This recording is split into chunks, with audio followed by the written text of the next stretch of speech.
Hi, everybody in podcast land and also on YouTube. I'm James. I'm David. I'm Riley. And this is the Carpool Critics movie podcast, where today we are discussing the 2016 anime movie, Your Name. Oh, spoiler alert! What's your name? What's your name? I'm forgetting. Cool. David, what do you give this movie out of 10? Now, keep in mind, David, just be careful, because I found this movie on Reddit after watching it, and there was a poll where people ranked it out of 10. Oh. It had 5,000 votes, and the vast majority of people gave it a 10. The second most popular votes in order were 9, 8, 7, and then 1. Was it on the Your Name subreddit though? No, it was on the movies subreddit. Okay. Movies subreddit. Just movies. Okay. You also have to be careful because we don't want to deal with the same kind of backlash we got on the Spirited Away podcast. I like Spirited Away, so you guys. Oh yeah, that's right. We're the James and I troublemakers didn't on like this. them. We're just the people who have never been to a different country before, apparently. Well, Okay, all right. I have. Filled to the brim with brilliant ideas that are brought to living, breathing life through absolutely phenomenal animation, Your Name still falls confusingly flat due to several bad and ultimately critical key creative choices. Wow. This is my rating. Oh my gosh. Okay. What is that, a so graph? He's got It's a graph. He's holding This up. is my level, David's Your Name enjoyment chart. Oh, I see. It's You're undulating. gonna have to describe it for the audio listeners. It's up and down, and every down is every time there's a fucking J-pop song. Okay, so it looks like you I wouldn't had- call it J-pop. It First looks of like all, you but started we'll get off on into a that. high. You started off around 8. Yeah. I mean, there's a lot of really good stuff in this movie. The visuals are phenomenal, and we'll get into it more. And there's times where I'm like, I'm really into these things that are happening, the visuals or like the story beats or the themes that are being explored. But then the music starts, and I can't handle how bad of a singer that singer is. Oh, okay, he okay. is terrible tone. Wait. I really, really, really want to talk about this. But Yeah. Let's go to Riley first. Okay, can I just ask one question before I do it? Yeah. What did you watch, the dub or the sub? The sub. So you watched the Subtitles. original Japanese audio. Yeah, but the songs were still in English. The songs were in English. Yes. Whoa. That's not right. What did you watch? I watched the English audio, so like not the. They were speaking English. They were speaking English Yep, because dub. apparently this dub is like decent as far as anime believe dubs it. go. But I had read that the original songs were in Japanese and they translated them to English for the English audio dub. So when you listened to it, they were in English. Yeah. Okay. And I also thought they were bad, but that's because I was like, oh, that's because they're translated. Yeah. So I also watched it with subtitles, Yeah? and the song was in English, but it's by a Japanese band called the Rad Wimps. Yeah. And that's why they're so bad. And what it made it even worse is like you can tell that we're getting so sidetracked here. You can tell that they're lyrics in English written by a non-English speaker, and they're ridiculous lyrics.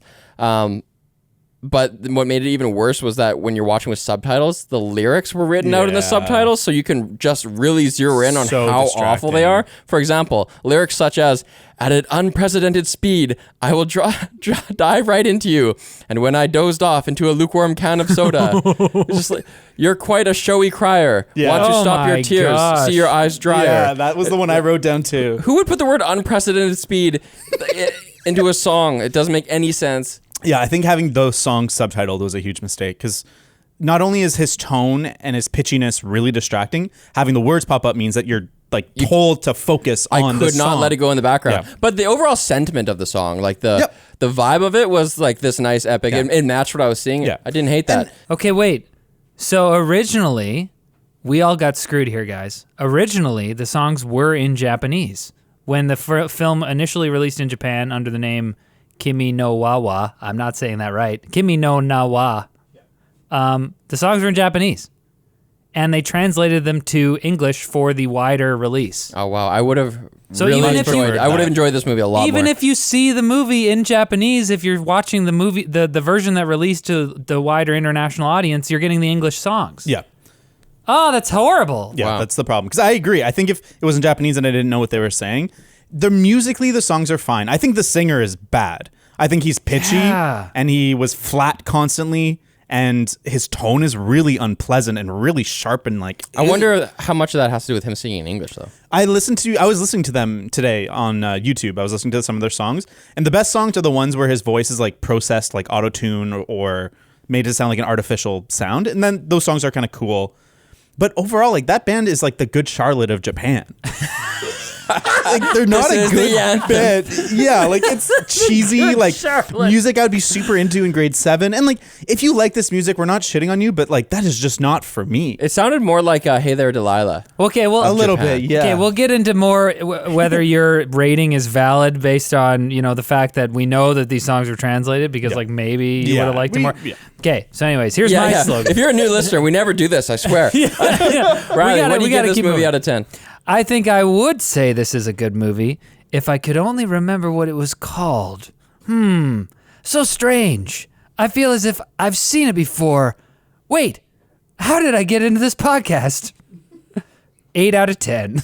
8, yeah, strong. Yeah, I Thank like this God. movie a lot. I didn't expect to like it going in, but I was just like, it took me on a ride. The twists were great. I felt emotionally connected, and there was even a bit of moisture in my eyes at the end. Oh, that's Nice. great. Nice. I'm glad you're here. When you say that... What? When you say that you didn't expect to like it going in, do you mean before you pressed play, or do you mean in the beginning minutes of the film? So, sort of both, I guess. Before I started watching it, I was kind of like, it's an anime. I didn't love the last one, and I've The last one being Spirited Away? This is the last one we did on the podcast. I've watched other anime films that I don't not like, but I don't know. This one didn't look particularly compelling to me, and in the first few minutes, I was kind of like, is this like a emotional During whatever? the first music video. yeah. Uh-oh. But did turn it around. Okay. Beautifully drawn and dramatically scored, we'll say that. Your name is boring, melodramatic, and kind of annoying. But lots of You're the worst. caveats here. I'm gonna give this a range. It's somewhere between a 5 and 9 out of 10. That's so That's so funny that you and I What? had the same idea. Like you can't rate this Well, movie. it's What do you different. It's mean? different than what you're getting, Yeah. what you're saying, I think, because there's a lot to like here. Yeah. And I think that I actually did myself and everyone listening a disservice because my viewing experience just wasn't great. My kid was ripping around hyper as hell. I don't know what's happening to her. She's turning into a toddler. She pushed this little nightstand thing into the middle of the room and then stood on it like a podium and was just like standing there all proud and looking at us, like taunting us. And I was like, get down. This is dangerous. And then on so top of funny. that, like my playback kept pausing. I was having some issues. So I think that really contributed to me not being able to fully get into it. But at the same time, within the first 10 minutes, one of my first notes is we're 10 minutes in and I am just not grabbed yet. Yeah. Like it kind of failed to set up the characters as like at the beginning of a movie, you need to set up like, are they sympathetic or likable? Right. Why do I relate to them? And they kind of failed to do that. But again, we're getting ahead of ourselves. First, we need to talk about our sponsors. Fancy. Carpool Critics is supported by Manscaped, the best in men's below-the-belt grooming. Manscaped offers precision-engineered tools to shave your family jewels, including the greatest ball hair trimmer on the planet, the Lawnmower 3.0. That's right, it's real and it's awesome. How would you like to... Bleh. Thought it was just a legend. Awesome. It's got a ceramic blade, 7,000 RPM quiet stroke motor, and even an LED light so that you can see what you're doing, Riley. Get 20% off and free shipping with the code CARPOOL at manscaped.com. That would have come in handy. But I didn't have it, so I made a horrible mistake. What are you talking about? Huh? We're also brought to you by Private Internet Access VPN. PIA helps you hide your true IP address so that you can bypass geo restrictions and censorship. You can connect up to 10 devices at once, and it includes an internet kill switch if your VPN gets disconnected involuntarily. PIA is available for Windows, Mac, Android, iOS, and even as a goddamn Chrome extension. So check it out at lmg.gg/carpoolcritics. Just trying to do like an anime, like, That's actually what I wanted to talk about because there's something about anime where they have a lot of breath noises. Like when they're walking by each other and they don't know, like there's a lot of like anime like whimper noises. yeah, man. And it's crazy. I have done some English dubbing for animes, and there are like, you'll do the main lines and then they're like, okay, now we're doing the walla. So you go back and do another take of like all the little like What is Walla? It's generally like that a- non-specific dialogue noises. So if like you need a bunch of people like yelling in the background or something, and that's called Walla. So you'll get a couple voice actors to all go like, "Hey man, what are you doing? I'm saying, Oh, get out of there." So it's like Foley, but Foley is non-human Yeah, it's kind of ambient like noises. it's like, kind of like Foley, but Foley like would be random- like cars going by, Yeah. birds, Clothes. rain noises. Yeah, like as you're, Walla like- would also be like if your character gets hit or something and you have to go, ugh. Or like an impact, like you're slicing somebody else. Ugh! Like that's Walla. But what happens if my brain got hit and I forgot what happened in this movie, Riley?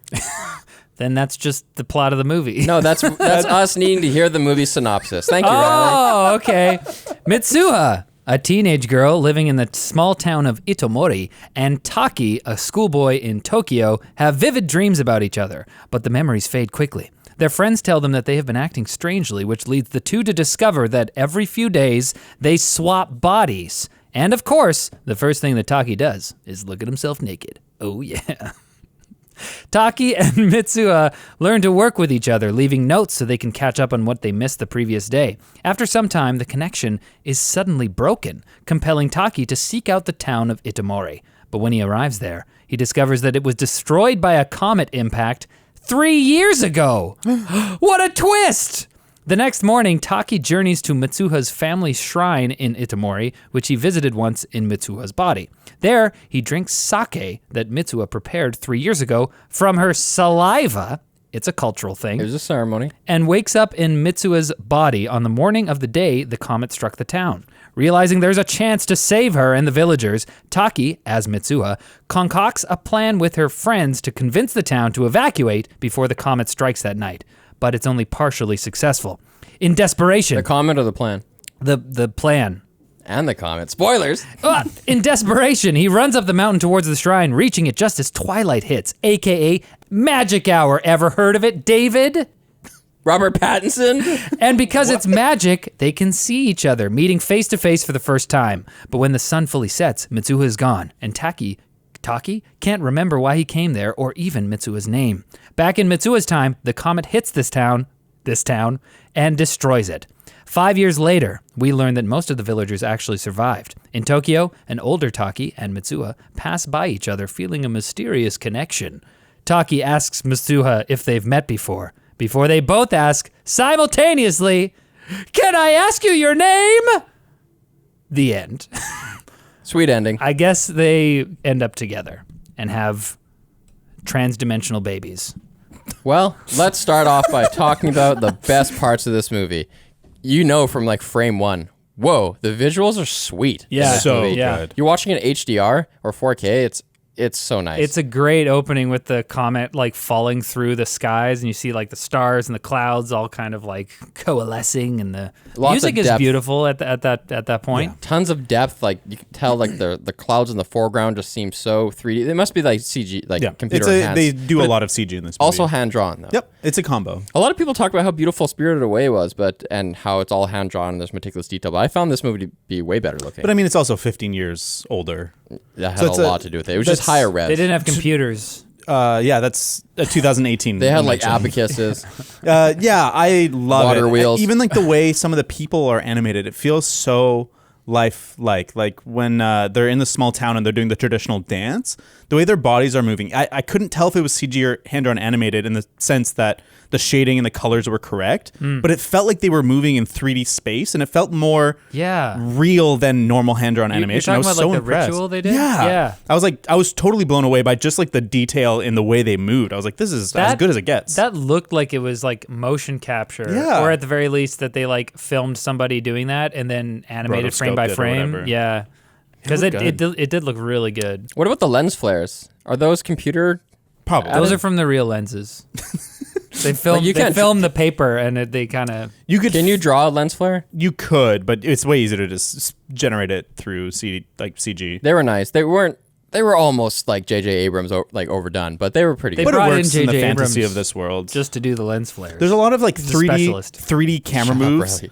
where like in a cheaper movie or an older movie, when the camera moves in 3D and the space is revealed to not be hand drawn but actually stitched together 3D polygons, Right, it gets gives that away that parallax. illusion. In this, it never gives way to that illusion. It constantly feels like I'm watching a hand-drawn frame, even though the camera's moving in 3D space. And I want to praise them for how good of a job they did. Yeah, and they used it to a great effect as well because the movie is so vibrant that there's a scene when they look at historical photos of the town and they're all black and white that it really adds that contrast of everything's been so in your face and saturated the whole movie. And when you see the black and white, it's really like somber and sad. Yeah. You know what's kind of like a jarring thing to see in this movie is this like rock musical intro, which is totally normal. I understand for anime TV shows because I've seen them many times, but this is the first time that I've seen an intro like this in a movie. And is this a normal thing? I don't. You don't I'm ask asking me. you guys. Don't ask me. But it was weird, and I was kind of like, because it kind of like flashes forward to some events from the movie, and I'm like, this is the exact same thing as in Seven, actually, where I was like, I like that we got rid of these type of like pre-credits or what do you call it? Opening credits sequences, because I'm like, just get into the thing. Like, I don't want to. It pulls you out. Yeah. And it's kind of spoilery because prior to that, all you see is like these two characters giving this kind of like parallel or simultaneous monologue where they're both saying like, sometimes I wake up from dreams and I'm just crying. I don't know why. And at that point, I was in. I was like, that is a cool premise. Right. And then suddenly it's like, da da da da da da. And they're like, and I didn't know that these characters would ever cross paths or meet. But then during that intro sequence, they're like back to back, like standing beside each other and crap, and just these little poses. Yeah. And I was like, okay, well, they're definitely gonna meet, I guess. So I did. Spoiler alert. I did want to ask you: did you go in blind to this movie? Completely. Didn't even see the trailer. You knew nothing about the premise. All I knew is that after we did Spirited Away, everybody was like, "You must do your name. You must. You must." And you had seen this before. I've seen this before. See, I had not seen it before, but I knew the basic premise. I knew that it involved body swapping in some way. So I think maybe that carried me through a little bit. When do you think you kind of like were? You said you were not interested at some points. Like it failed to grab your attention.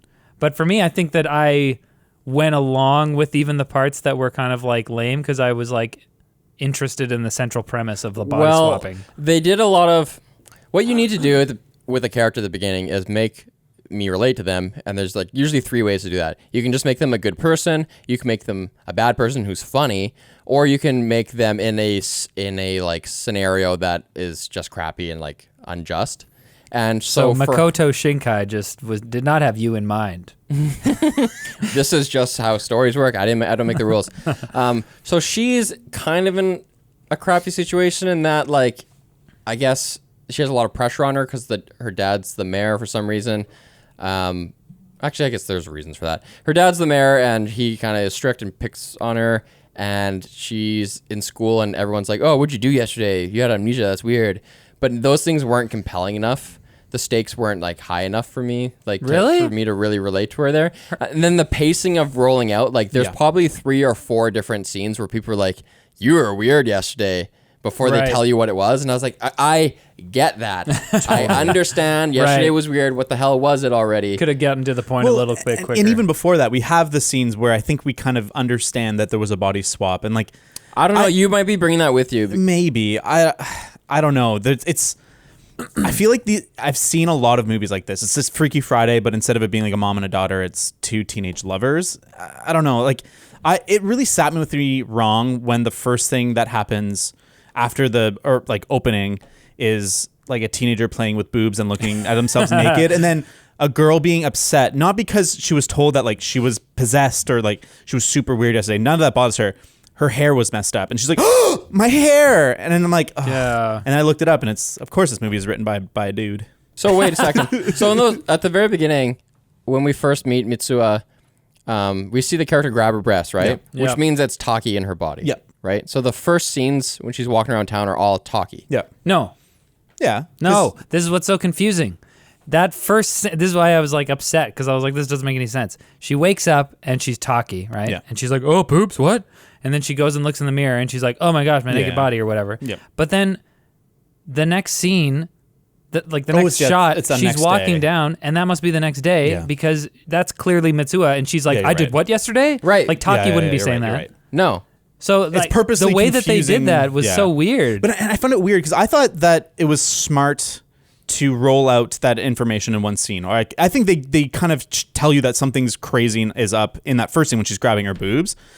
But then I was like, oh, great. I wrote it down. Like, this is efficient. They're telling us a lot of stuff in this one scene. But then after that, like you said, they take 4 other occasions to be like, this is what's happening. This is what's happening. Yeah. This is what's happening. They this also is what's failed happening. to tell you who the protagonist is. I mean, maybe you could make the argument that's a dual protagonist movie, but I actually think it's Taki. Yeah, for sure. Because he's the more active one who like drives the story, and I think he ends up getting more screen time. Yeah. But then we don't really meet him for like 20 minutes, other than him being in her body and we don't know. When it finally cuts to Tokyo and like he wakes up and stuff, or we know him as a character, it's quite a bit of ways in. I would argue that it is a dual protagonist movie, but it's a failure of the screenwriter that he put more emphasis on Taki, probably because he's a dude. I don't know. That's the way it feels to me. I think that you're right. The movie is a little confused. I think by the end of the movie, Taki's definitely the protagonist, where his actions are driving the end game of the plot. Yeah. And it's fine. All the stuff that happens is fine. It's fine. Well, okay. There's lots of sweet stuff in here, though. Like, Let's keep on that. I want to talk about the music that is very good in this movie. Okay. The orchestral stuff? The orchestral score is excellent. When like the first time Mitsuha wakes up inside of Taki's body and she's in Tokyo for the first time, and it's kind of this piano riff and the strings are building underneath, and like you get all these shots of Tokyo. Incredible. It's such a beautiful score. Or when Mitsuha and her grandma and her sister are walking through the forest and the grandma is giving like this philosophical conversation that's kind of exploring the themes of the movie. Totally. And you're getting these abstract visuals from before in the movie that are coming together to tie the theme. But the music is so powerful. Those moments are awesome. Yeah. They're so incredible. And the whole movie could keep up that pace. Oh boy, this would be a 10 out of 10. Lauren was like taking care of the baby in the other room, and she was like working while I was watching this movie, and she was just kind of like having an ear out for like what was going on, and then like there were multiple parts where the music kind of swelled up, and she was like, "Well, I like the music." I was like, "Yeah, it's really good." Yeah. I really there were parts of it that really evoked. Okay, well, it sounded like Breath of the Wild, you know? Yeah, like, for sure. And I'm sure that like Breath of the Wild was very heavily influenced by a lot of these like anime movies that have these kind of musical motifs. But man, that's sort of like Japanese piano, kind of ethereal. I don't know what genre it is, but it's really nice. It's just Japanese, man. You can spot Japanese piano. Japanese piano, dude. A mile good. away. Casio. I have a Japanese piano. Did you know? Wow. I You mean, could write I mean this the music. person playing, but What? what do you? Okay, that's another thing. You mentioned like this Freaky Friday aspect of it. Yeah. That's another thing that's got kind of weird because from a tone promise aspect, Riley, at the beginning when they're having that dual monologue I talked about, they're kind of setting up that this is going to be kind of a heavy movie. Yep. But then in like I don't know the first half an hour, it seems really like this is when my wife showed up and she's like, "Is this for adults or 10-year-olds?" Yeah. And it's really like. It's just kind of silly. Let's go to the cafe. The cafe? The cafe? The cafe? Yeah. I think that like I don't know. The vibe I got from this movie is sort of like a emotional 90s young adult movie. Like it's not for adults per se, but like Young adults. The high school like drama vibes are strong with this movie. It's honestly I think like if you were like the age of the characters, it would be great. It That's took fair. me back, honestly. I was like, whoa, this is like it felt like high school, just kind of like no, I don't want a girlfriend. No, maybe I do want a girlfriend. I'm not ready I don't want a relationship. No, and like they're teasing each other, As they're like they're switching pretending they bodies. don't like each other, but they do. And the twists, man, that's one of my favorite things about this movie are the twists. There's more than one. Like, well, there's the fact that like once you actually learn that they're body swapped, like if I knew that there was a body swap going on, but once I got to that point, I was kind of like, once you actually learn that it's a thing for real, it is kind of like, oh, whoa, cool. And then they're kind of like learning about it. And then, finding out Inamori was wiped out. That was great. I did not see that coming. That to me is the real twist, and that's three- when the tone changes the midpoint. Big twist for like the 3 years ago thing. Yeah. And then, I love the moment too when they're writing their names on each other's hands when they're at like the crest of that hill or Yeah. whatever. And then like Didn't have time. halfway through talking, she just disappears and the pen drops. That edit. My girlfriend gasped. And she wasn't Yeah. into the movie. She was like, oh! And I was like, whoa, that's a good moment. That edit was great. Yeah. That was the second edit that made me go, oh. Yeah. Which the earlier one being when they're just, she is walking in the forest with her little sister, and her sister's like, you could sell this sake. And then she like imagines like the full frame of the screen is filled with like this ad of her dressed up, like selling the sake. Yeah. And then you think that's just like its own thing that we're going to jump cut away from. But instead the camera just like pans / tilts away from it. And it's revealed that that's in a thought bubble. Yeah, It goes back to her. I was like, oh, that was cool. Yeah. Yeah, and that's not even there's also a twist really when he goes to the shrine and he drinks the sake and then he falls asleep and wakes up and it's like, oh, there's still a chance. Yeah. They can change the past. That's a bit of a twist. They go up in magic hour. You don't know what's going to happen, and then they can see each other. You're like, oh No, my they gosh. can't see each other. They can hear each other. They can hear each other, but then magic hour happens and they can see each other. Yeah, Dan, you're right. Yeah. Twist! And then, I don't know if and those then count as the twists. comet hits, and you think that they failed, and then 5 years later, you find out, oh, they succeeded. Yeah, It's so a twist. what did happen when the comet hit? My question is, did anything actually change? Or was No, the outcome they always did like change that? it. They did change it. How do you know that? Because from the beginning, before they intervene at all, they said that a third of the town was destroyed. And No, but they said that there were like almost no survivors. they did? I thought they Yeah. said like a third died. No. Really? That's what I thought, but again, who knows? I thought that, well, okay, yeah, who knows? And But- then from my perspective, I thought they said like, it killed like half the town. And then after they intervened, it said many people perished. And it didn't give like a number of difference. So I was like, did they save any more? Okay, so what I remember is them saying most of the people died the first time, and then the second, once they changed it, most people survived. But what changed the second time? We saw the second time, didn't we? Where they failed to like keep their friend at the announcement thing. Yeah, but and they explained the police it, like, came and they Well, we do know that things changed because after their intervention, then there was into the historical record, there was added things about like the suspicious explosion in the substation and stuff like that. And that seemed to be new. I think they succeeded in getting people to disperse a little bit away from where the main festival was because the power did cut out.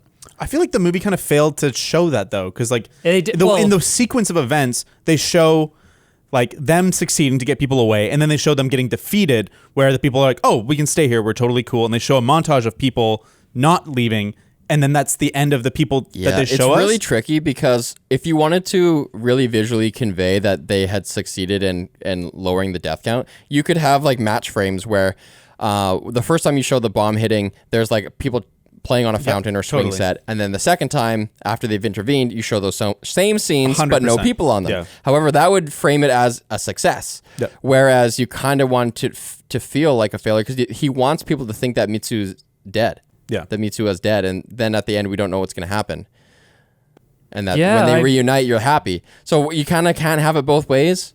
I guess. I don't know. I guess I never bought that she was ever in any real danger. Wait, who? Mitsuha. What? You never bought that she was in danger? Yeah, I never felt like, I don't know. Like I knew that she was gonna be fine.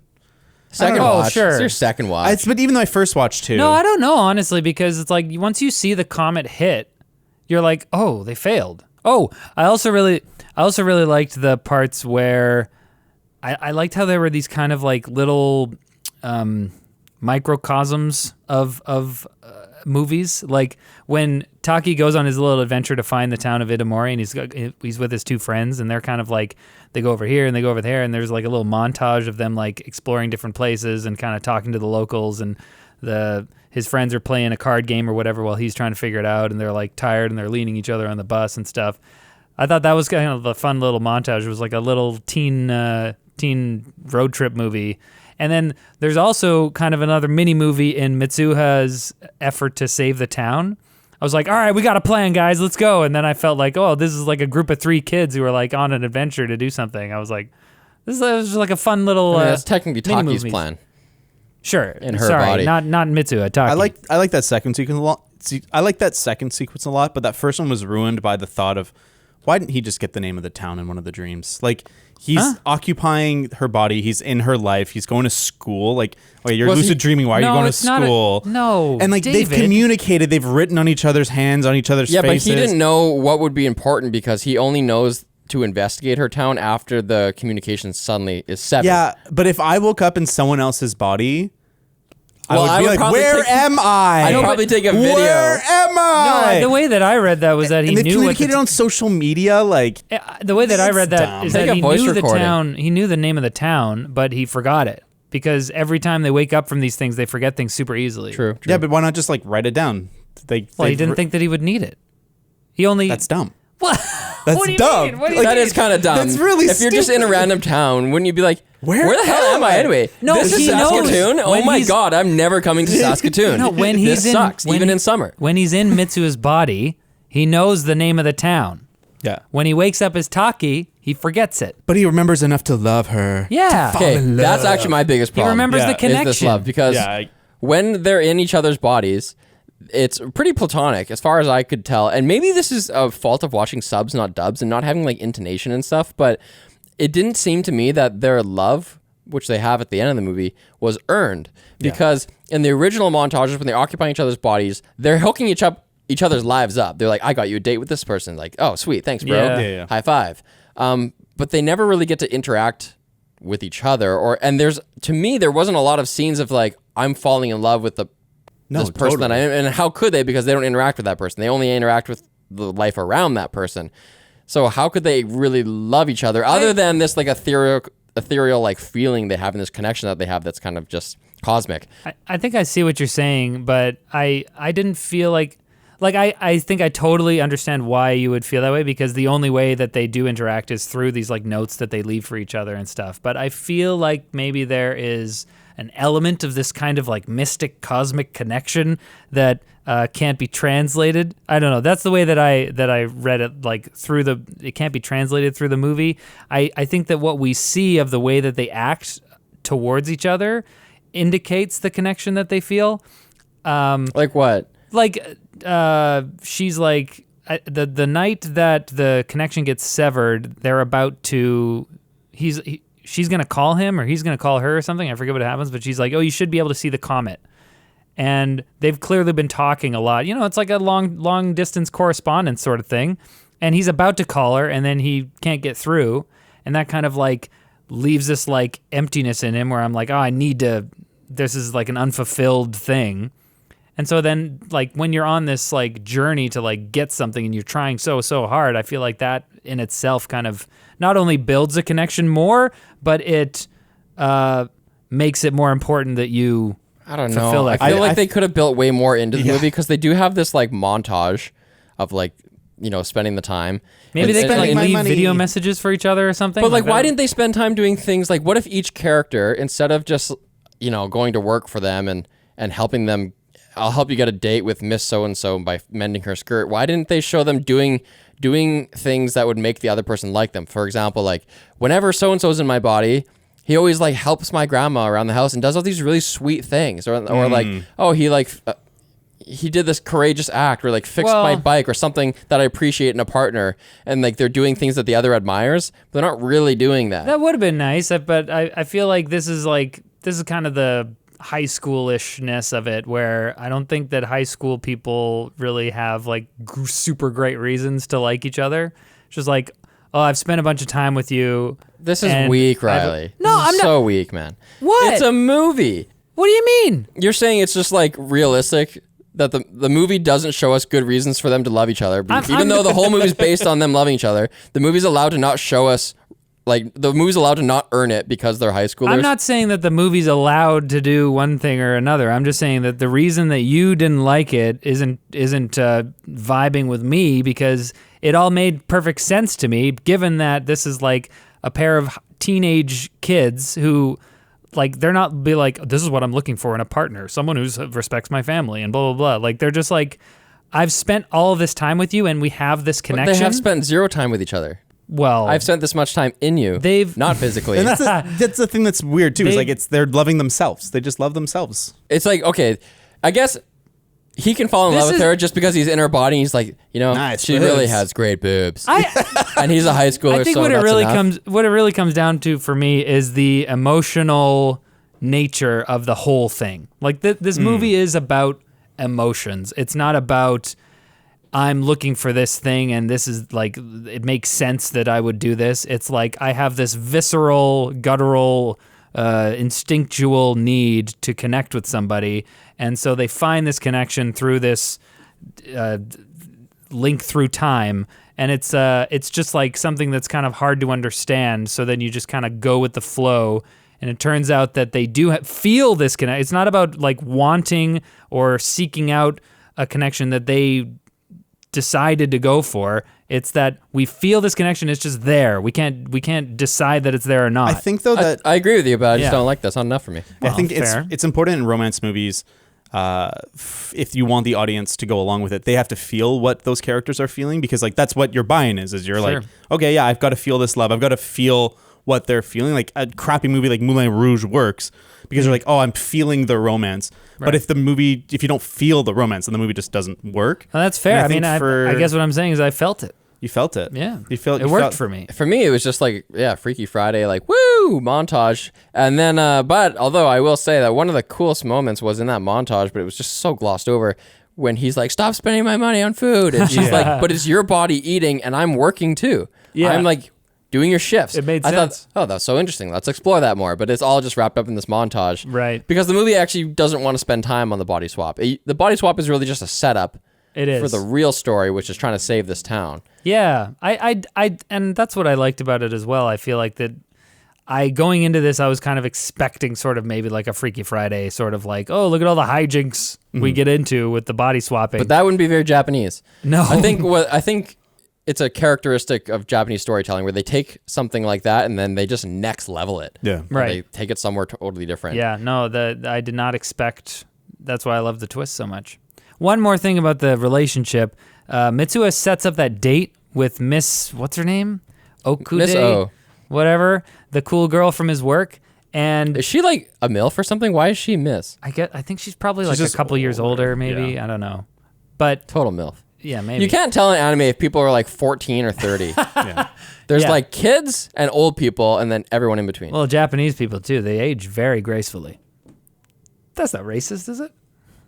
Everything's racist now, so don't ask me, buddy. Don't include that. I think it's fine. Put it in. So Mitsuha sets up this date that she wants to go on, and I think that's something that also made the relationship work, or their love work, because Mitsuha set up this date for him to go on with this other girl, but really Mitsuha wanted to go on the date with Taki. So I think that we don't see the relationship get there, but I think that was like an indicator to me that it had gotten there in the montage. What do you mean Mitsuha wants to go on it with Taki? Like Mitsuha didn't want to go on the date with Miss Ogadukadega or whatever her name is. She didn't want to go on. That's actually, I've wrote down multiple times in this movie. We could talk about this later, but I wrote down for almost every character, something happens and I'm like, oh, is this character gay? Yeah, we shall talk about that. But wait, so you're saying Mitsuha sets up the date for Taki to go on, and she wants Taki to be in his own body when he Yes. goes on the date? Yes, but she likes the idea of him going on this date that she completely set up for them to go on. Mm-hmm. Even though she's not there at the date, she likes the idea of him experiencing that. It's weird love. That's not how That seems human emotion contrary. works. Well, but that's That all they seems that's all they contrary. got. That's all they got. I don't know. And I was like, all that right. seems like a reach. If I like someone, I'm not gonna be like super stoked to set them up on a date with someone else. Wait. So you Unless we're talking about like Blade Runner or Her, where a disembodied person sets up a date with an embodied person so that the non-physical disembodied person can experience what it's like to be physical. Yeah, but you're thinking too small, man. She likes the idea of her putting in the work to have this nice experience that she knows he will experience even if she's not there. Yeah, that's not how humans work. It is. When was the last time you guys set up the person you like with someone else? You guys just aren't in tune with your feminine sides, man. You can't understand the brains of women. You mean high school girls? Well, Who sure. apparently Sure. just fall in love for weird reasons, but they're also so high-minded that they can... No, that's just high school boys and girls. Okay. Their brains aren't working properly. What was the deal, though? Because there is a lot of room for gender bending in this movie, and I feel like there's some kind of message there, but it's maybe not too fleshed out. Like, what was the deal with Taki cutting Mitsu's hair and having short hair at the end of the movie? Well, I think that's the part of Taki the didn't like cut her getting hair. rid of tradition theme, and I think it's Mitsuha. Mitsuha that cuts her own hair. and it's Okay. part of her from breaking free from her traditions and like being like, I want to be a big city girl.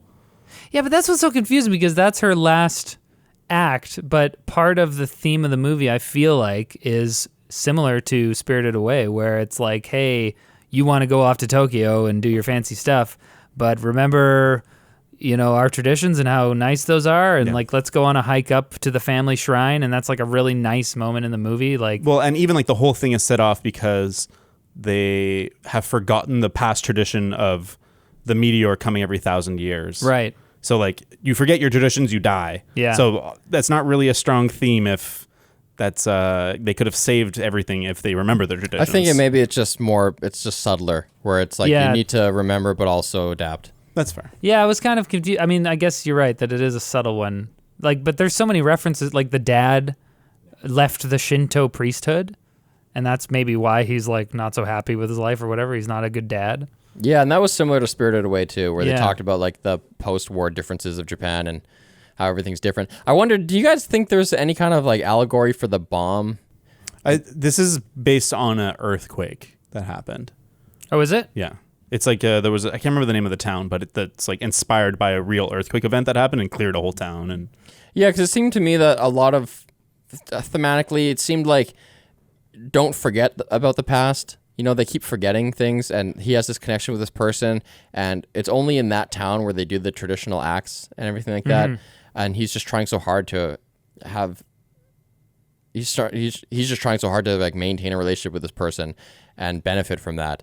And it seemed like another corollary to especially with the bomb, or I guess any kind of disaster. Yeah. It was like, even though these people are gone, they still affect us so profoundly today in ways that we don't even understand. So even though he can't remember, he still has these strong feelings, Right. and they're subconscious. And I think the movie kind of demonstrated that wasn't just with the particular characters, but in the culture broadly, and everyone there was also affected by this past.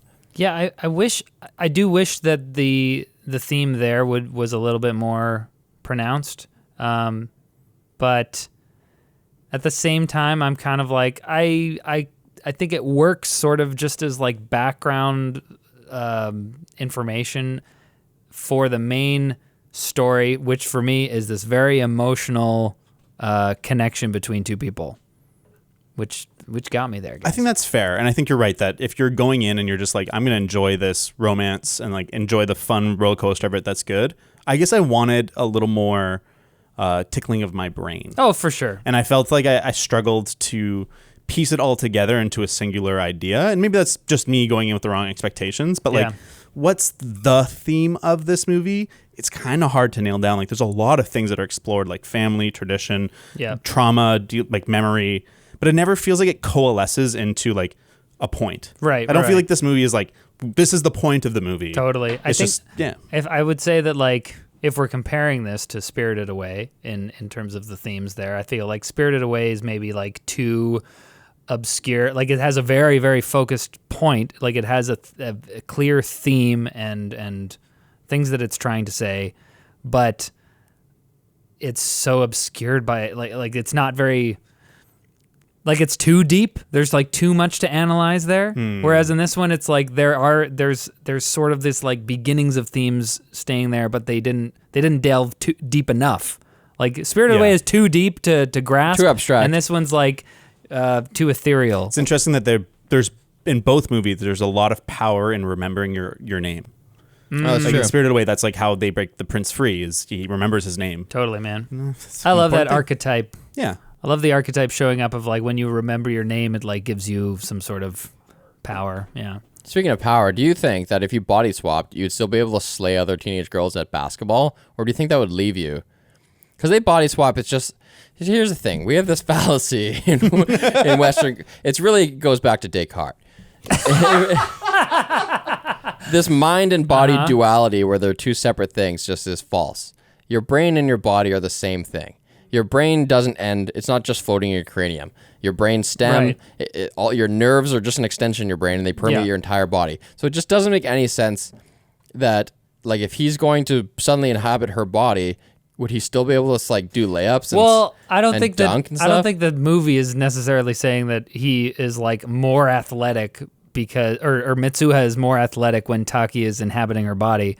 But I do think that there's a confidence issue there where it's like Mitsuha doesn't seem like somebody who's like, hey, I'm going to like slam dunk, destroy on the court. Yeah, so well, she's let's kind of talk like about this. more hesitant, and where Taki is a boy in Japanese culture, and he's like, yeah, let's go, guys. Like, we're playing sports. So Sports. Like, how much do you think, like, for a sport, like, let's say she doesn't get any coordination or muscle memory boost, like, so she's still gonna be bad at 3 points or foul shots or whatever, but you get the game sense, you know the rules, you know where to be, you get the strategy, the meta, the confidence. Okay, if we're getting really into the science of it, then I feel like the muscle memory has to come along because all of our brains have differently mapped neurons. So if body swapping was possible, there would necessarily have to be some sort of transference of muscle memory in order for you to like just walk.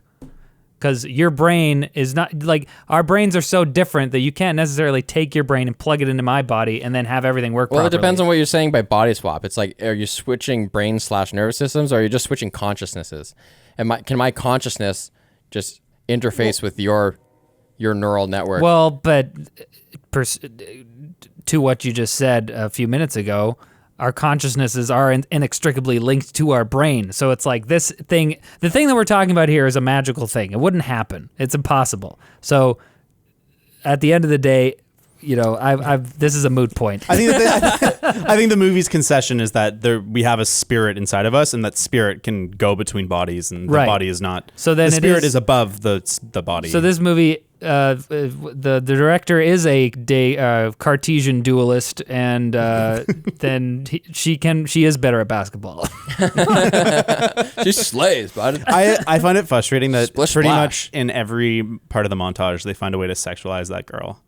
Yeah, it's just like, come on. And it's just like, here's the thing. I like anime. I like anime a lot. And I think some of the You like anime a little too much, David. Probably. Some of the world building in some animes are absolutely phenomenal. And they're so creative. And there's no TV that's as out there and insane and cool as anime. But they have to fucking sexualize everybody all the time. Yeah, it's the worst. And it's like, just stop it. We were playing Final Fantasy 15 the other day because we're like reviewing the Xbox Series X. Yeah. And it was like, okay. Like, it's like, how did this get made? Like, it's brutal. Like, the first female character shows up on the screen. It's like literally wearing Daisy Dukes with like a thong sticking pulled way up. She's wearing like a push-up bra. This is also a video game problem in general, but yeah, Japanese definitely animes and Japanese games. Like, yeah, they got. I mean, it's cultural, man. And just so you know, like, David's a pervert. Like, he's a sex fiend. Like, he can't stop. Yep. He loves titties, but like, this is obscene. Yeah, it's definitely weird. The thing that's really bothers me about anime is that they sexualize high schoolers. Yeah. Like, I love Persona 5 is one of my favorite games of all time, but the first boss is evil because he sexualizes high schoolers, but then the rest of the game is spent in like sexualizing high schoolers. Yeah, they gave themselves an easy out. That's just bringing the magnifying glass right back in the player, man. That's meta, dude. No, it's it's meta, not. dude. No. I feel like this is such an interesting point about anime and about Japanese culture because I made a little note where I don't think that a movie like this, as it is, could have been made anywhere else but in Japan in the year 2016? When was it? 2016. Like, the gender roles are in the and you know, like, this movie isn't an all-encompassing summary of Japanese culture, but like, I see this in a lot of portrayals out of Japan that like their gender roles in normal society are very much similar to like, you know, kind of the 50s sort of like nuclear family sort of thing. Or maybe not nuclear family, but like definitely in terms of like the men go to work and they do this thing, and the women spend the money, are dainty and they wear skirts and they are fragile. And yeah, you see that in this movie. It's so interesting because you have this other side of Japanese culture that's just like 16-year-olds are they're fair game, man. Like, she's 3 years ago in the past, so yeah, that explains it. They're way backwards. Yeah, so if you're dating a high schooler, if they were time travelers, totally cool. What's the deal with when she travels? I think we see this at the beginning of the movie, but we don't know what we're looking at yet. But throughout the movie, Taki has a bracelet that she's woven, and he gave it to her at the end. she gave it to him way before they ever body swap, right? But she didn't give it to him. They passed each other on the train, and he grabbed it, and I was left with it. I didn't have time to include this in the synopsis, but yeah. So like 3 years prior, she was experiencing the body swaps, but he wasn't yet. So then she travels to Tokyo to meet him, being like, "Hey, he's gonna recognize me," but he doesn't recognize her because the body swaps haven't happened at his time. So yeah, she kind of throws it at him. So are they supposed to be the same age in that scene? Yeah, they're both like high school seniors. Like I'm confused in though. that scene with us where they exchange the bracelet, are they the same? They're each the same age as they are the rest of the movie, or would he have been like 3 years younger? They don't really. Do they say? I don't think they say what year they're in or whatever. But they seem to be graduating because they talk about like going to college. I think the thing that makes the most sense is that they are like he's 3 years older than her. Or she's 3 years older than him. Yeah, in the current time, she's 3 years older. Yes. But in their body swapping age, they're the same. Yeah. I agree. Well, Yeah, all agree. that red tie thing is like a very traditional Japanese thing to signify romance and like promise. And That's another, and speaking of going back to twist, that's another great twist because he has that on him the whole time, but then it's only addressed once he finds out that the town's destroyed and he's staying at the hotel, and Miss Okadokadoka is like, "Hey, what's that thing on your wrist?" And he's like, "Oh, I got this years ago and I don't remember what it's from." And then you kind of like learn that like, oh yeah, that's her hair ribbon. It's a great reveal. I thought that was good too. I think I'm frustrated because what they remember and what they forget is very convenient to the plot. I don't really mind that. What I do mind is this movie could have been like 10 or 15 minutes shorter if they just cut down the amount of people just running around wailing, "What's his name? What's his name? What is it?" I'm just like, God. Like, what does it add to this theme of this? Like, what is that idea add to the weight of this story? That they can't remember their names, that they can't remember where they are. Like, other than like adding obstacles to the plot, what does it add to the emotion or the theme or the idea? I think it definitely adds to the emotion because it's like it provides a mechanism by which it's harder for them to get together. It's also a ticking clock. Yeah. Give them a reason to do things quickly. But yeah, I'm struggling to find a thematic reason for why it's important other than like it's cool to have people like remember names. I don't know. I'm not going to say that it doesn't exist though because it's a story from a different culture. And I know that this movie has a ton of symbolism. That's fair. Like layered in visually and thematically. So I'm just not going to touch that with a 10-foot pole. Can I just say that when they find out that they're body swapping, how it like jumps into a musical punk music montage? I was just so like, because like up until that point, it's like kind of a regular movie. Like they had the musical intro or whatever, and then like things go and there's the montage of them like getting to know. Oh no, that's after, right?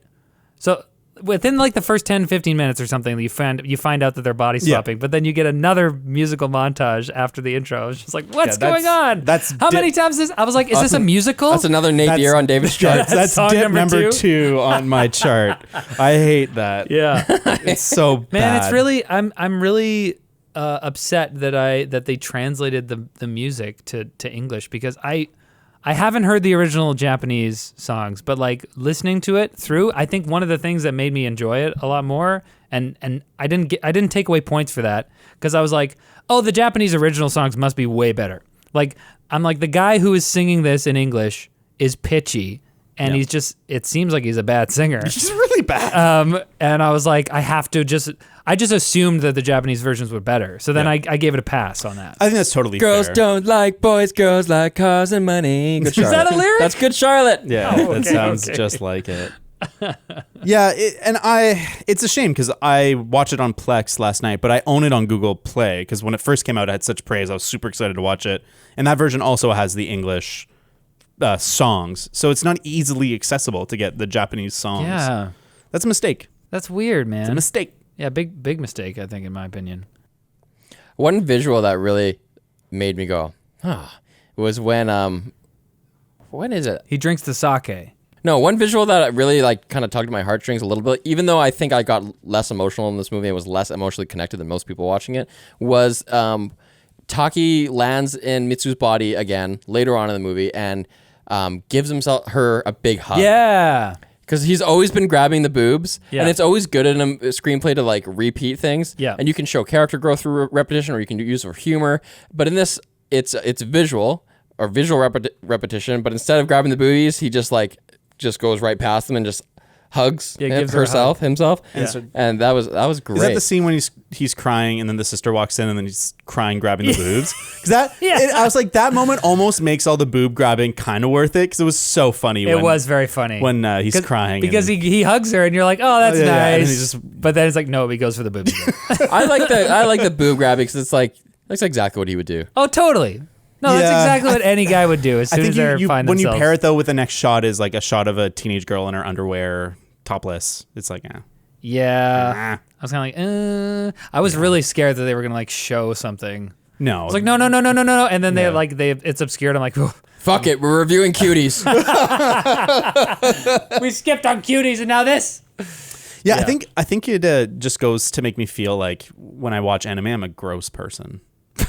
Like I just can't shake that feeling. That's why I honestly, well, that's not why I stay away from anime, but one of the only animes that I've watched,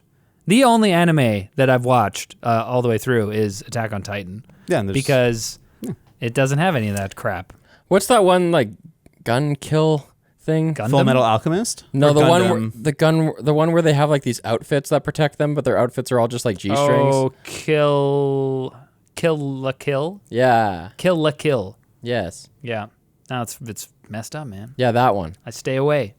How can you watch that with anyone else in the house, you know? It's so embarrassing. Someone to else have walks in, it's like, yay. That's well, I guess there must be. I mean, the weebs listening are just like, "Oh, you It's so sad, artistic. you sad, naive boys. This is what being a man means." If her boobs aren't triple F, I don't want to watch it. Yeah. A lot of people had a really huge emotional response to the end of this movie, given that they had seen a previous film from this director called, 5 centimeters per second? I think it's called. And it has a similar ending. It actually has a similar premise where the two people have a connection and they try to find each other. And I think at the end of the movie, spoilers for this, I haven't seen it, but it's a similar thing where you don't know if they're going to finally meet up or not, and then they don't. Mm-hmm. And so coming into this movie, which has a similar vibe, you were like, oh my God, he's going to do it again, that son of a bitch. Yeah. And then he gives it to you and you're just like, yes, I'm not crying, you're crying. Oh man, I can't believe. So you weren't emotionally affected by this movie. Again, I was. You said 5 to 9 for your rating. It's a big window. Yeah, you can't do that. I know I can't, but the reason is because I think if I should actually just watch it twice because there's your first watch is emotional and your second watch is intellectual, and so this movie I think is layered enough to I would see things differently. I know there's a lot of foreshadowing if you know what to look for. Oh yeah, and also just I don't think I connected emotionally in part because of disruptions. Like right. My wife came home during it. The Yeah. baby woke up and was running around. All Yeah. that kind of stuff. And then I had to keep turning off my machine and back on to try to get it to not be frozen and crap. Oh, It was man. bad. Yeah, no, I can totally get that. I had a pretty much uninterrupted experience, so I don't think I would ever watch this movie again because it was such a good emotional sort of journey the first time. I'm just kind of like I don't want to go back and look for the things that might make it a bit more of a intellectually stimulating experience because I feel like through our discussion I think we've gotten to the point where we don't really think they're there that much. And I think romances are always the best the first time where the will they, won't they, you get the payoff. It's all fresh and you're taken on it. It's such a empathetic journey, I guess, where you're feeling what they're feeling and that's the joy of it. And you'll never get that again. It's always going to be you're just going to be chasing the dragon of the first watch. So. The ride was there, man. It was Some movies are rides like The Prestige or Dunkirk. Well, this one definitely was. Other Christopher Nolan movies. Or I'm saying it's kind of spoiled after you've seen it once. It depends. I mean, something like Dunkirk, I feel like is so powerful the first time. And like you said, the first time is emotional. The second time, it's kind of more intellectual.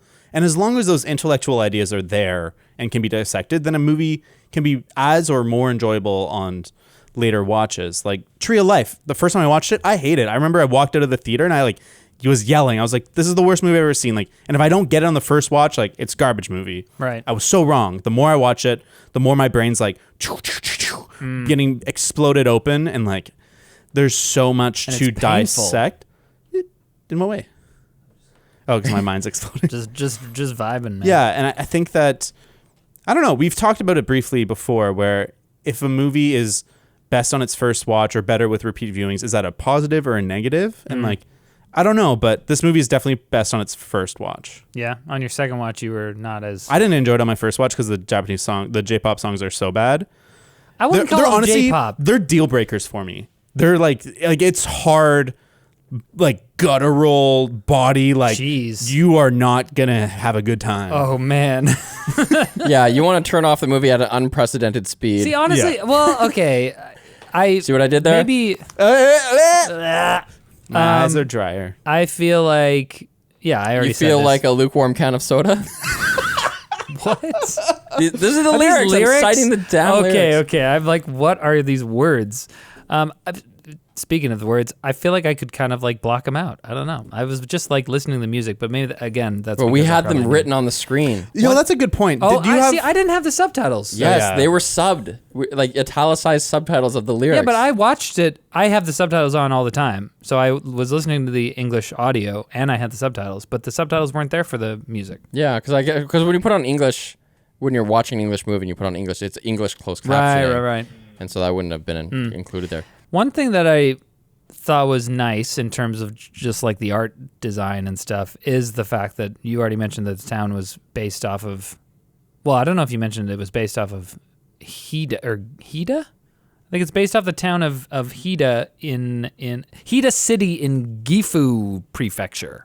And like a lot of the physical locations that you see the characters in the movie are based off of real places. And there's a website where you can go and visit the real life places that inspired the places in the anime. Yeah. And even like the library where he goes to research Itamori, the town, like that's a real library and you cool. can go there. And so that's pretty cool. Maybe I'll link it in the YouTube description or something. That's a pretty cool idea. And Yeah. I love that people are so passionate about this movie that they would care enough to travel to these places that it has that kind of impact on them. Like, just because I don't like the movie, man, don't even care about it. Just enjoy it. You would say you don't like this movie? No. I thought what'd you give it? I gave it this. Wait, did you actually You never didn't give give it it a a score out of rating? 10? No score. You have to give it a I score. Both of you refuse. guys are I refuse. Come on. Well, I just don't want I'm the people only to one be who gave mad. it a 'cause- rating here. Okay, you gave it an 8. That's very strong.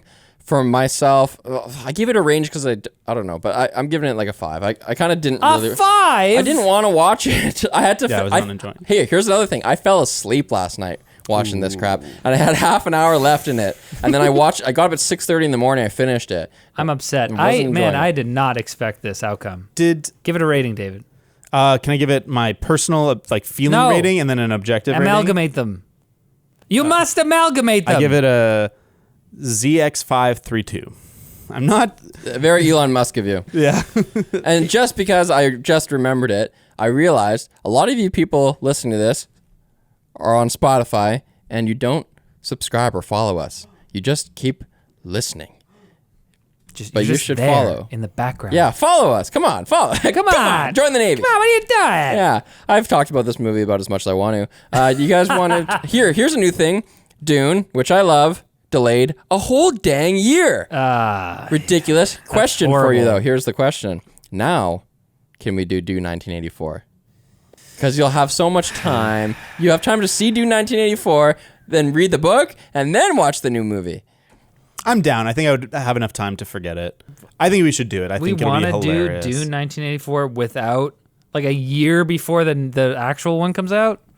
Okay, here's the deal, though. If we do Dune 1984, we get to do another James Bond. That's Riley's- Those are that's two my negatives. arrangement. What do you Those are mean? David's terms. What are Riley's terms? My terms are we don't do either. What do we have to do for you, Riley? I don't know. Star Wars. Your name, too. Another Star Wars. You want to do Revenge of the Menace. Sith. Let's do Revenge of the Sith. There you go. You get your revenge. I get my James Bond. He gets his Dune. That's episode 3, right? Yep. Wait. No. I think we should do episode 1. I thought it was if we do Dune, then we get to do a Star Wars. Yeah. A Star War. A Star War. Squadrons? Great game. We can talk about the game, sure. Let's do the Phantom Tennis. What is that? The Phantom. It's a of Wii Tennis. game. Like people are playing tennis to the Duel of the Fates. That'd be fun, like lightsaber No. tennis rackets. 15 love. The squeaking of the sneakers on the. This polished green screen set. Okay, what we should do is But what are we doing next week? Endgame. Oh yeah. I've been wanting to watch Endgame ever since we did Infinity War. I'm like so amped. I haven't seen this since theaters. I feel well prepared now. After the episode on Infinity War, I feel like I understand more about characters' motivations and stuff. Characters and stuff. You know, I understand the universe. I know where people are coming from. I'm ready to hate Endgame again. What? Yeah. Let's do it. So Avengers Endgame, guys, you heard it here first. Before anywhere else, you might have heard it. Yeah, on Fox News, they're talking about which episode we're doing That's next. what we're watching next week. So boot up your Disney Plus subscriptions and pay your tribute to the mouse. That's where Endgame is at? Huh? Oh, I guess that makes sense. Yeah, it's on Disney Plus, dude. Yeah, that's where I'm going Disney to watch Plus it. sucks. I need to cancel. Let's not do Endgame. No, let's do Endgame. You're bad. Black Widow's not coming out this year. That was the whole thing. We're doing this road to Black Widow. Yeah, we're doing the roads to all of these movies just kind of goodness. dropped Okay, off. so now what They is were the destroyed by a first comet. movie back in theaters? The only ones And that- how long will it be? There are a few that haven't been officially delayed, including Soul from Pixar. Is that what it's called? Soul? That will get pushed Yeah, back. Soul, yeah. There's almost no way that one might get a streaming release because I could see it doing well on streaming, but there's almost no way that's in theater. I guess that Mulan must have not done as well because so. after that came out and people were like, oh, maybe this is how they're doing it now. Then all of these movie delays came out like all at once. Well, so- it's hard to 'cause- Maybe Mulan will do well.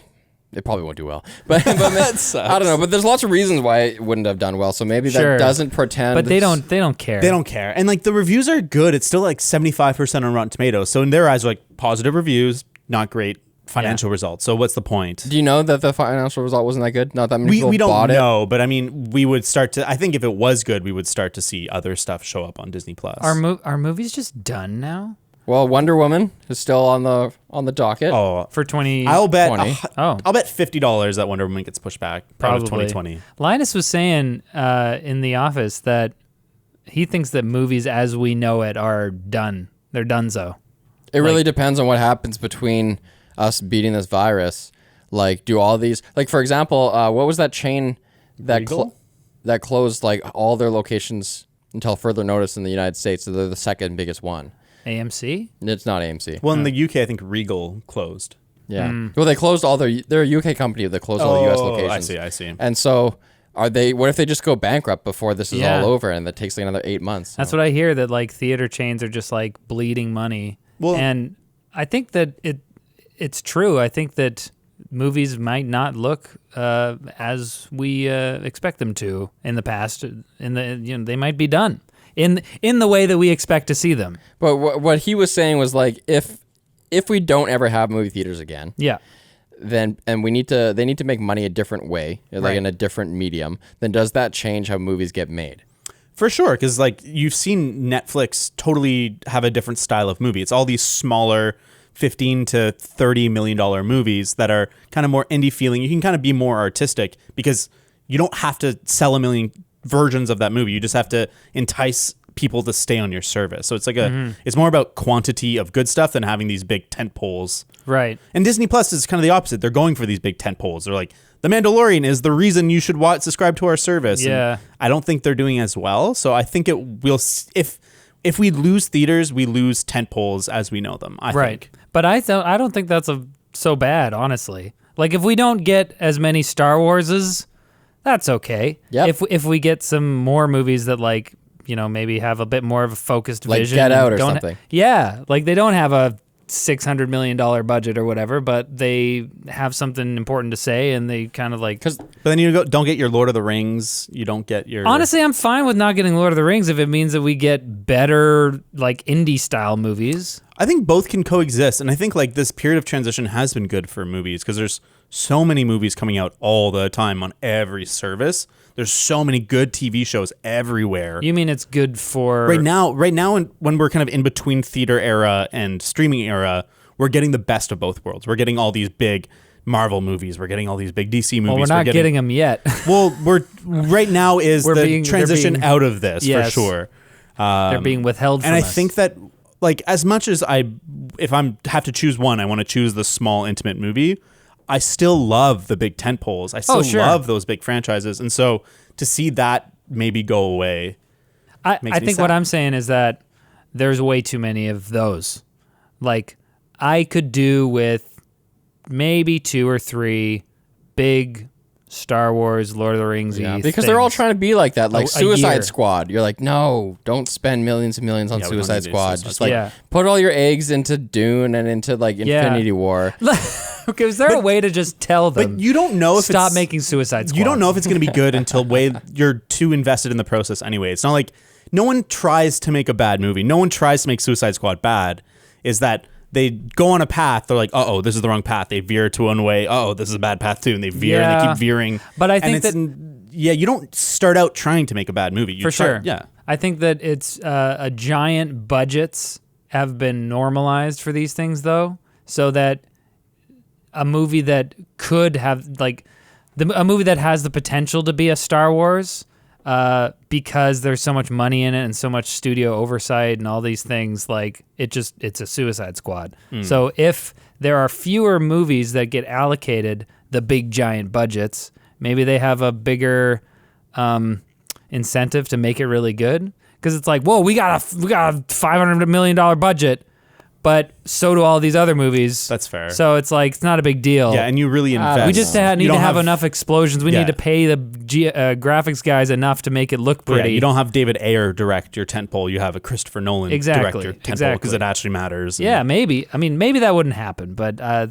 maybe it's optimistic. You would think that if your company's putting up $300 million, that they want to do a good job to get the return on investment. They're trying to make a lot of money. But clearly, but that's the thing. They can make a lot of money on these things, even if it's a shitty movie. But they make so much less money. Like the DC universe has made infinitely less money than Marvel, and I think the general consensus is that Marvel has been there's some bad Marvels, but pretty good to great. I think DC is like it's a great example of like it going really badly though, because I think that there are enough of these like dumb big budget blockbusters that aren't really connected to one of these major franchises that, pass through and make a decent amount of money, that it's like it's enough for them to make the Equalizer 2 or whatever, I wonder what the problem is there. Like, you have a lot of competent people involved, then you just have do they have bad producers who try to like get their creative little thing in there and it just like makes it worse? Producers who think they're directors?